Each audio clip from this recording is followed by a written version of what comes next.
하루의 시작을 주님과 함께 4월 7일 매일 성경 큐티를 시작하도록 하겠습니다. 오늘 함께 읽을 성경은 출애굽기 1장 1절에서 22절입니다. 우리의 몸과 마음, 뜻을 다해서 함께 읽도록 하겠습니다. 야곱과 함께 가족을 데리고 이집트로 내려간 이스라엘의 아들들의 이름은 루벤, 시므온, 레위, 유다, 이사갈, 스불론, 베냐민, 단, 납달리, 갓, 아셀입니다. 야곱의 자손은 모두 70명이었습니다. 야곱의 아들 요셉은 이미 이집트에 가 있었습니다. 얼마 후에 요셉과 그의 형제들과 그 시대에 살았던 사람들은 다 죽었습니다. 그러나 이스라엘 백성은 자녀를 많이 낳아 그 수가 크게 늘어났습니다.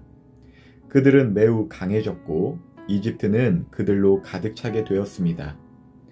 그때에 새 왕이 이집트를 다스리기 시작했습니다. 그 왕은 요셉이 누구인지를 알지 못했습니다. 그 왕이 자기 백성 이집트 사람들에게 말했습니다. 이스라엘 백성이 너무 많아서 그들은 우리보다도 강해졌다. 그러니 그들에 대해서 무슨 계획을 세워야 하겠다. 그렇게 하지 않으면 그들의 수가 더 늘어나게 되어 만약 전쟁이라도 일어나면 그들은 우리들의 적과 한편이 되어서 우리와 맞서 싸운 후에 이 나라에서 떠날 것이다. 그래서 이집트 사람들은 이스라엘 백성에게 힘든 일을 시켰습니다. 그들은 이스라엘 백성을 다스릴 노예 감독들을 두었습니다. 노예 감독들은 이스라엘 백성에게 강제로 일을 시켜서 파라오를 위해 비돔과 람셋 성을 짓게 했습니다. 그 성은 이집트 사람들이 물건을 쌓아둘 수 있는 창고성이었습니다. 이집트 사람들은 이스라엘 백성에게 더 힘든 일을 시켰습니다. 그래도 이스라엘 백성의 수는 더 늘어났습니다. 그러자 이집트 사람들은 이스라엘 백성을 더욱 두려워하여 이스라엘 백성에게 더욱더 고된 일을 시키고 그들을 괴롭혔습니다. 이집트 사람들이 이스라엘 백성에게 힘든 노동, 곧 흙 이기기와 벽돌 굽기와 힘겨운 밭일을 시켰기 때문에 이스라엘 백성들의 일은 더욱 힘들게 되었습니다. 시브라와 부아라고 하는 히브리 산파들이 있었습니다. 이 산파들은 히브리 여자들이 아기 낳는 것을 도와주는 일을 했습니다. 이집트 왕이 이 산파들에게 말했습니다. 히브리 여자들이 아기 낳는 것을 도와주다가 분만대 위에서 잘 살펴보고 만약 아기가 딸이면 그 아기를 살려주고 아들이면 죽여버려라. 하지만 그 산파들은 하나님을 두려워하는 사람들이었습니다. 그래서 그 산파들은 왕이 명령한 대로 하지 않았습니다. 그들은 남자 아이들도 다 살려주었습니다. 그러자 이집트 왕이 산파들을 불러서 말했습니다. 왜 이렇게 하였느냐? 어찌하여 남자아이들을 살려두었느냐? 산파들이 파라오에게 말했습니다. 히브리 여자들은 이집트 여자들보다도 훨씬 튼튼합니다. 그래서 히브리 여자들은 우리가 도착하기도 전에 아기를 낳아버립니다. 하나님께서는 산파들에게 은혜를 베풀어 주셨습니다. 이스라엘 백성은 계속해서 수가 늘어났습니다. 그리고 그들은 더 강해졌습니다. 하나님께서는 산파들이 하나님을 두려워하였으므로 그들에게도 자손을 많이 주셨습니다. 파라오가 모든 백성에게 명령을 내렸습니다. 히브리 사람들에게 남자아이가 태어나면 그 아이는 나일강에 던져버려라. 하지만 여자아이는 살려두어도 좋다.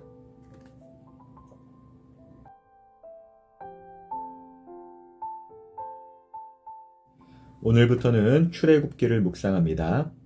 출애굽기는 탈출하다, 애굽, 이집트, 곧 하나님의 백성들이 세상을 상징하는 이집트를 탈출한 이야기입니다.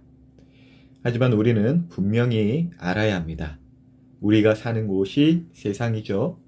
그리고 우리는 이 세상을 탈출할 수 없어요. 그렇다면 출애굽기를 통해 우리는 무엇을 배우고 보아야 할까요? 그것은 첫째, 하나님의 사람이란 세상의 다스림으로부터 탈출하여 하나님의 다스림을 받는 믿음의 사람인 것을 배우고 보아야 합니다.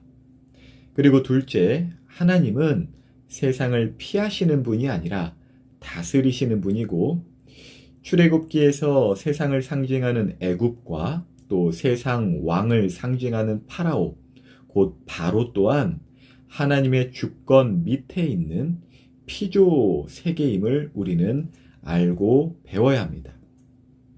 결국 우리는 이 출애굽기를 통해서 왕 중의 왕이신 예수님을 보아야 하고, 그 예수님으로 인하여 우리의 정체성을 바로 알 수 있습니다. 이스라엘의 역사를 통한 하나님의 교훈은 오늘날에도 유효합니다.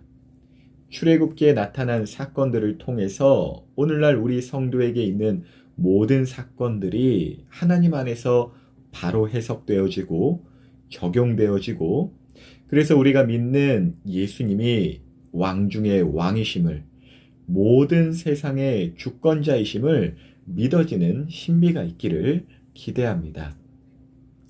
오늘 본문을 보니 이스라엘 백성들이 이집트에서 종살이를 하고 있네요. 그런데 이스라엘의 인구가 많아지고 또 점점 잘 되는 것을 애굽 사람들이 보고는 어떤 위협을 느꼈습니다.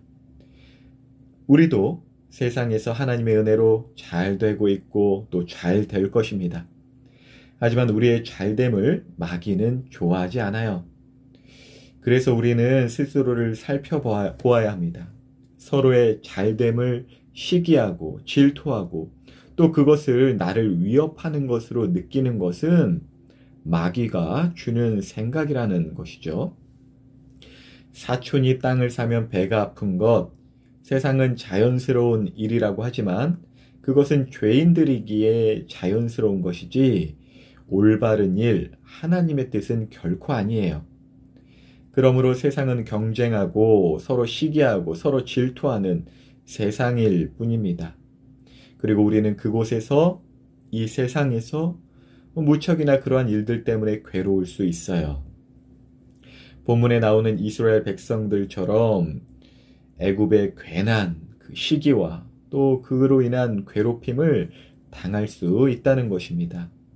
하지만 그때에도 하나님을 경외하는 믿음으로 하나님께서 여전히 우리를 다스리시고 돌보신다는 그 신뢰를 가지고 마음이 저 세상처럼 옹졸해지는 것이 아니라 서로에게 더욱 베풀고 하나님을 경외하는 마음으로 더욱더 서로를 존중하고 사랑하는 사람이 되어야 할 것입니다.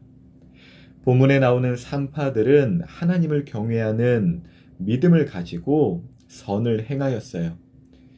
그래서 하나님은 그 산파들에게 은혜의 은혜를 더하셨고 복을 더하셨습니다. 당장이라도 탈출하고 싶은 우리의 애굽이 있을 것입니다. 학교가 그럴 수 있고요. 직장이 그럴 수 있고요. 사람 간의 관계가 그럴 수 있어요. 하지만 그곳에서 탈출한다고 해도요, 우리를 괴롭히는 그 사람, 또 내 마음에 들지 않는 그놈은 어딜 가나 있답니다. 그러므로 진정한 탈출이란 그 사람들을 피하는 것이 탈출이 아니라 그 사람들의 권세, 그 영향을 떠나서 하나님의 나라와 의를 구하며 하나님의 주권 아래에 있는 것이 진정한 탈출입니다. 오늘 본문에 나오는 저 산파들처럼 말이죠.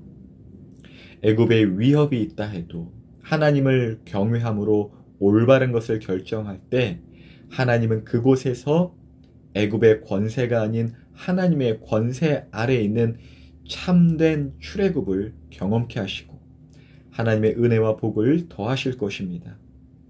오늘 여러분들이 거한 애굽에서 이러한 출애굽, 하나님의 권세 아래 있음을 믿는 출애굽의 신비가 있기를 예수님의 이름으로 축복합니다.